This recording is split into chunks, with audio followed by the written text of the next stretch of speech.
ഈശാവാസ്യോപനിഷത്തിലെ അഞ്ചാം മന്ത്രം ഇങ്ങനെയാണ്. തദേജതി തന്നജതി തദ്ദൂരേ തദ്വന്തികേ തദന്തരസ്യ സർവസ്യ തതു സർവസ്യാസ്യ ബാഹ്യതഃ. അതായത് അതിങ്ങനെയാണ് പറയുന്നത്: അത് ചലിക്കുന്നു, അത് ചലിക്കുന്നില്ല, അത് ദൂരത്താകുന്നു, അത് അടുത്തുമാകുന്നു, അത് ഇതിൻ്റെ എല്ലാറ്റിൻ്റെയും ഉള്ളിലുണ്ട്, അതെല്ലാറ്റിൻ്റെയും പുറത്തുമാണ്. മനുഷ്യൻ്റെ മാനസികമായ സങ്കല്പങ്ങൾക്കെല്ലാം അപ്പുറമാണ് ആത്മാവ് അഥവാ ബ്രഹ്മം.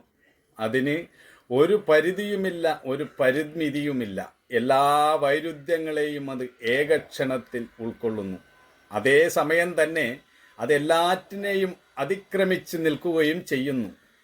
അഞ്ചാമത്തെ മന്ത്രം ഈ ആശയത്തെ വ്യക്തമാക്കുകയാണ് ചെയ്യുന്നത്.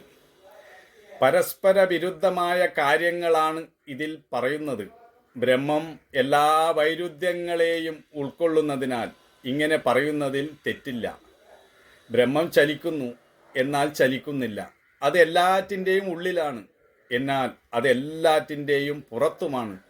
അത് എല്ലാറ്റിലുമുണ്ട്, എന്നാൽ അത് ഒന്നിലുമില്ല. ഇങ്ങനെ വൈരുദ്ധ്യാത്മകമായി തോന്നുന്ന എത്ര കാര്യം വേണമെങ്കിലും ബ്രഹ്മത്തെക്കുറിച്ച് പറയാം. എല്ലാം ശരി തന്നെയാണ്.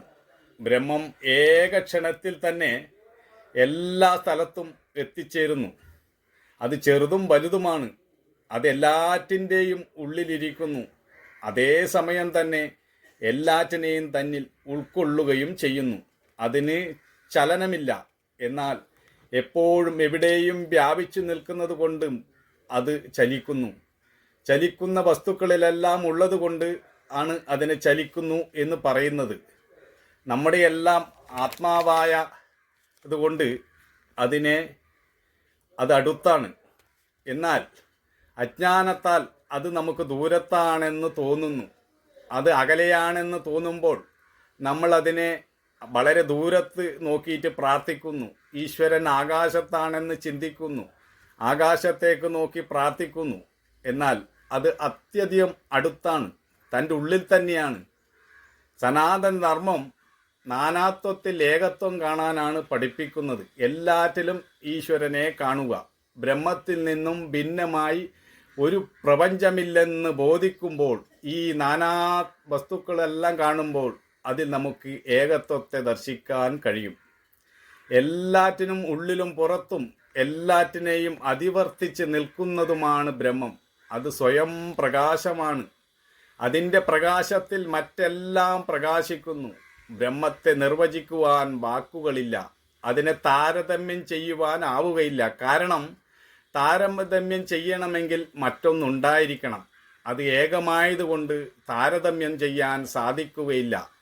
ദ്വൈതം ഉള്ളിടത്തെ വേർതിരിവും താരതമ്യവും ഒക്കെ നടക്കുകയുള്ളൂ. എല്ലാ വാക്കുകളും ദ്വൈതത്തിലാണ്. ചിന്തിക്കുവാനോ വാക്കുകൊണ്ട് നിർവചിക്കുവാനോ സാധിക്കാത്തതാണ് ബ്രഹ്മം. അതുകൊണ്ട് അത് അചിന്തനീയമാണ്. കാണുകയും കേൾക്കുകയും ചെയ്യുന്നതിനെക്കുറിച്ച് മനസ്സിന് ചിന്തിക്കുവാൻ കഴിയുള്ളൂ. അറിയാതെ ഒന്നിനെക്കുറിച്ച് എങ്ങനെയാണ് മനസ്സിന് ചിന്തിക്കാനാവുക? വാക്കിൻ്റെ വാക്കും മനസ്സിൻ്റെ മനസ്സുമാണത്. ആദിയും അന്തവുമില്ലാത്ത അത് കാലാതീതവും ഗുണാതീതവും സർവാതീതവും ശാശ്വതവുമാണ്. സർവവ്യാപിയായതിനാൽ അത് ചലിക്കുന്നില്ല. എന്നാൽ നാമരൂപങ്ങളെല്ലാം അതിൽ നിന്നുണ്ടായതാകിയാൽ അത് ചലിക്കുന്നതുമാണെന്ന് പറയാം. എല്ലാ ജീവികളുടെയും ഉള്ളിൽ അത് ഇരിക്കുന്നത് കൊണ്ട് അത് നമ്മുടെ അടുത്താണെന്നും പറയാം. എന്നാൽ അതിനെ അറിയാത്തിടത്തോളം അത് ദൂരത്താണ്. അത് ഒരേ സമയം ചലിക്കുകയും നിശ്ചലമായിരിക്കുകയും ചെയ്യുന്നു എന്ന് സാരം. അജ്ഞാനിയായിട്ടുള്ള ഒരാൾ ഈശ്വരനെ ജഗത്തിൽ നിന്നും ഭിന്നമായി കാണുന്നു. അവൻ ഈശ്വരൻ വളരെ ദൂരെയാണ്. ഒരു സാധാരണ മനുഷ്യർ ബഹിർമുഖനാണ്.